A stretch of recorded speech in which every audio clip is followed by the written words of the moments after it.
Can you pass on the tissue, please?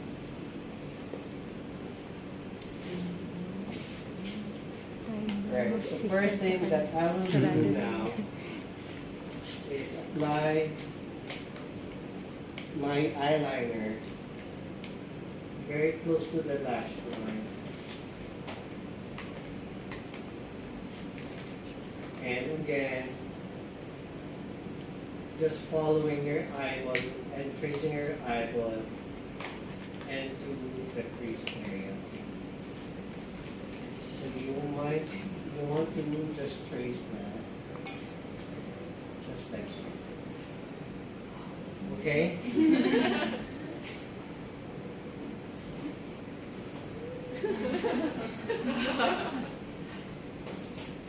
So pretty.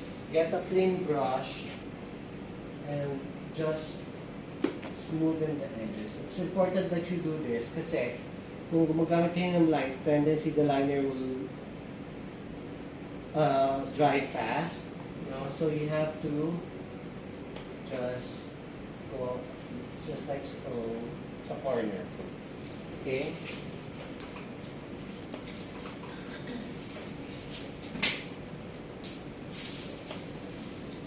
After that, you now get your black eyeshadow. And simply pat and pat and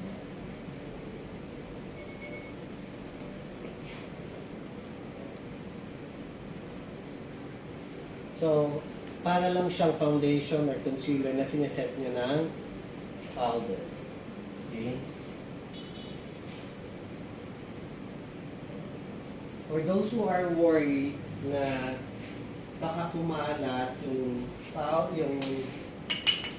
eyeshadow na dark colored, you just get a big brush and then lilinisin lang siya. Huwag nung gagamitan ng tissue or anything like that. Now, for you to be more comfortable, you can even use loose powder and just place it generously under the eye area. So, should there be any fallouts, you can easily clean that.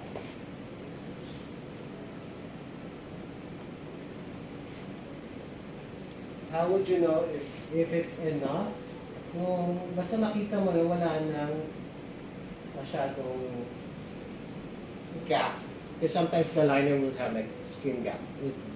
Yeah. I have a question. I have a very dark brown eyeshadow pencil.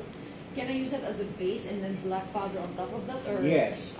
Yes, that could be also it. Pero siguro talagang dapat dark shaded siya. Okay, that should be fine. Okay, so this is very different pa din from primer. Why can I just use a clear primer? Kasi what are we doing here? We're saving time on building up the color. Kasi the hardest part in doing a smoky eye is building up on color. So if you just do eyeshadow or light colored base, it will take you 3 times, 4 times the time compared to this. So if you have like, let's say maybe gel eyeliner, like the pencil, like if you just kind of like smudge it Smudge, and then yes. use the brush, would Yes. that be the same effect? Then use your fingers, pero messy yun eh. Oh. That's why you have to use the synthetic brush.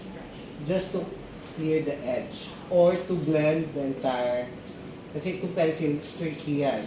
So at least you have a brush to even it out. But you still need to set it with the powder. And then powder, definitely. Kasi that's liner and then it will just freeze, right? So you have to generously apply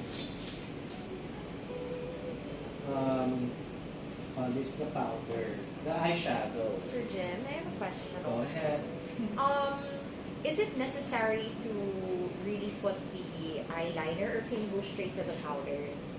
Just like what I said earlier, we're cutting off the time in building up on color. No? Kaya kami primer na ganun. Kasi may itim na agad. And then sineset mo na lang siya. If you do the eyeshadow lang, kahit how pigmented the eyeshadow is, you tend na mag-umpisa ka sa light color and then dark hanggang ma-reach mo yun. And it can easily also be mas mabilis mawala if just powder. Okay, compared to this na she'll wear this in 2 days, andyan pa din yan. Okay? And again, longevity of makeup is very important with beauty pageants. Now, are we really using black eyeshadow? Not necessarily. Again, you'll have your look eventually. Now, the activity is for you to be comfortable with color, and what is the best way than to use black. Kung ma-perfect nyo ang blending ng black, kahit anong kulay yan, kaya nyo na yan. You'll be more comfortable. Gets? Yes. Okay. So, wala magsasabi na, pwede yung dark brown.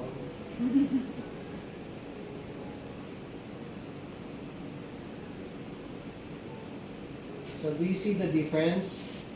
Diba? Again, I'll get my clean synthetic brush. The synthetic brush are like this, Ito yun naman yun. And then I will just smoothen or blur the edges. Just make sure na Mama Jim, does it have to be a flat one? it's ideally to be a flat one. You know?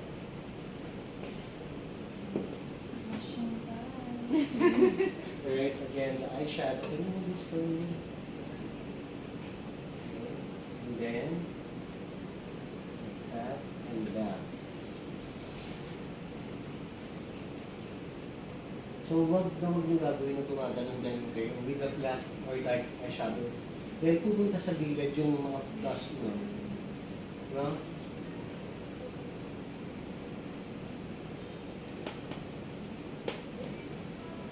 Remember, ganito yung technique natin sa pag-eyeshadow last time. So, you follow that lang. Okay? Alright?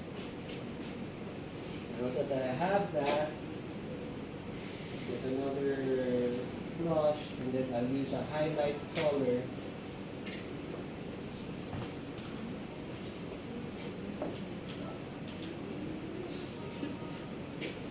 And just place the highlight on the brow bone.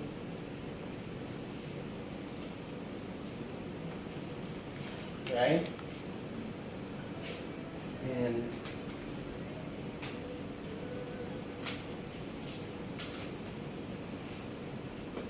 this time I'll use my blending color. So this I'll use this nice shade. I'll combine na lang siguro. Pina-pearlize and then matte. But normally pearlize will be the best blending. And I'll just go in between in the crease area. Mama Jim, Yes. a highlighter is always pearlized. For Highlighter is always pearlized.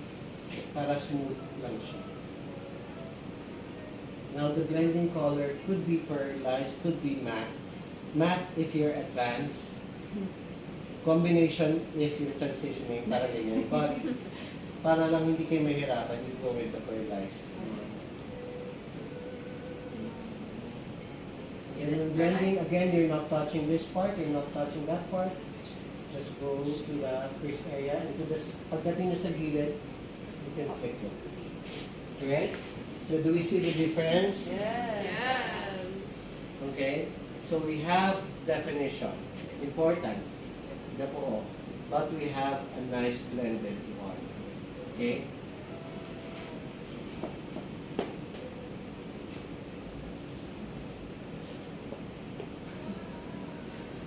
So do you recommend a certain amount of brush before adding eyeshadow? Not anymore siguro because you have the base already. For blending, especially, you don't wet your eyeshadow. But, alam mo yung basic class natin, yung if you want to build up on the brown or the copper, then that's the time that you can wet the brush. But for blending, you don't wet. Why? Kasi pagka build up ng color, okay lang yon. Pag natuyo, buo-buo siya, right? Kung nag-blending ka, pag natuyo yun, may streaky siya. Right? So for blending, it's always dry. But for if you're building up on covered on, or on color rather, then you can do wet. But in this case, it's you already used a liner, then no need. And it's tricky, what if sabi mo wala kang liner, you just wet the black eyeshadow, tricky yun. Kasi may fall out yan. Pag natuyo, may malalaglag na black eyeshadow dyan. Iyak ka. No? Gets? Alright. So, instantly define the coronation night na.